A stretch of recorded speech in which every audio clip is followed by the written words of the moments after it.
Now, a lot of parents have difficulty sometimes accepting that their child can be a bully. But if the right ingredients are in place, yes, even your child can be a bully. So this slide covers what to do if you find out your child is being the bully. So number one, make it clear that their behavior is unacceptable, it will have consequences, and it needs to stop immediately. Your child must understand the rules. They must know that our parents will not tolerate such behavior. So they need to be, so the rules need to be made clear to them. You need to clearly explain to them that they should never ever bully anyone, and if they do, there will be consequences. So they need to understand that my parents take this issue seriously, and there will be consequences, and I will be punished. Number two, follow through with consequences. So a lot of parents, they tell their kids when they find out that they're bullying, oh, wait till you get home, oh, you know you're going to get in trouble. But when they go home, nothing happens. So what you're teaching the child by this is that their actions have no consequences. So they'll just keep doing what they want to do because there's no consequences to pay for. So make sure whatever punishment you set for, or whatever consequences you tell your child, maybe you say, if you find that you're doing such and such, we're going to take away your video games or some other privilege. Make sure you go through with the consequences, because if you do not, then they will not take you seriously.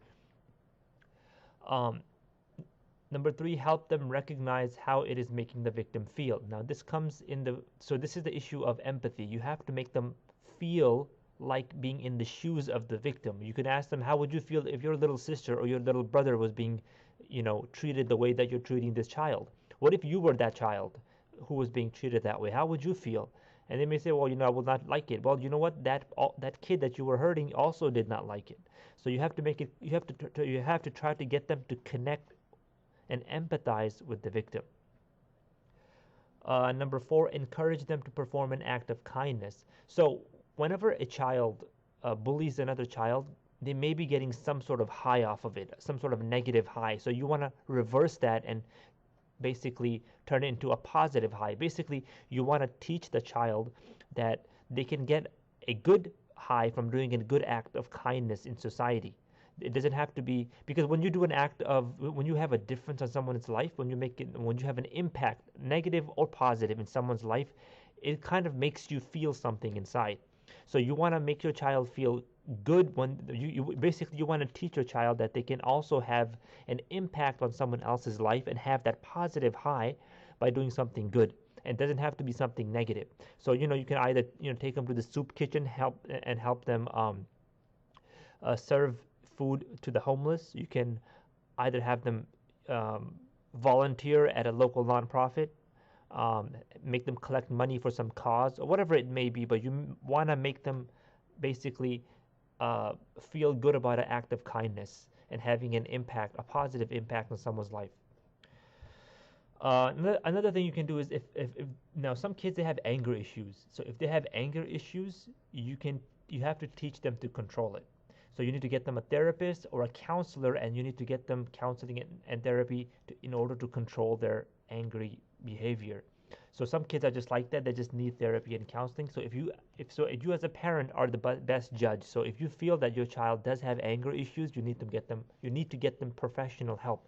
Just as if your child needed surgery, or if their child needed some medication because they're sick, you would take them to a professional. So I'm not sure why mental health is such a stigma around many people, that if they feel that the child is not acting appropriately, or they have anger issues, they don't take them to a therapist or a counselor.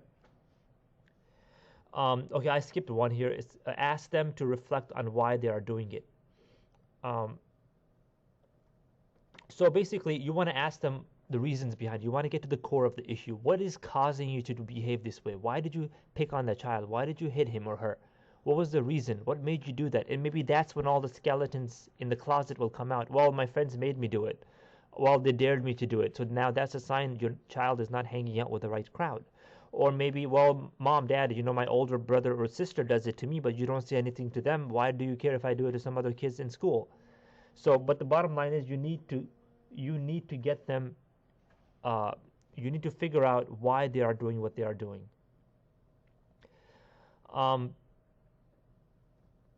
If communication issues, teach them problem solving. So some kids, they have a really tough time um, with communication. They don't know how to communicate properly. It might be some sort of mental illness, or maybe some other reasons, maybe some sort of a trauma as a child. But whatever it may be, some kids are just shy. They don't know how to properly communicate with other kids. They've never learned. So in this case, you want to again get them. You want to get them professional help if possible, but you want to teach them communication skills, especially on how to reach a compromise. A lot of kids who don't know how to communicate, they don't know how to reach a compromise. And in this world, if you want to get along, you have to learn to compromise.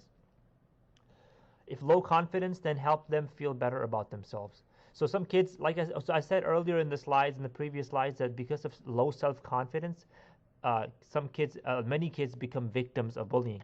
There's the opposite trend too. In some cases, when kids have low self-confidence, they become the bully because that's the only time it makes them feel confident when they're picking on other kids. So because of self-confidence, because of low self-confidence, they become the bully. So if that is the case, then you need to help them feel better about themselves and raise their self-confidence and their self-worth and self-esteem. And the last one here is you need to know their friends, because it is very likely that if a child is hanging out with the wrong crowd or a crowd of bullies, then they are most likely to bully themselves as well. So if they're not hanging out with the right crowd, then you as a parent must interfere and say you basically need to put some sort of restrictions on their friends that are having a bad influence on their lives.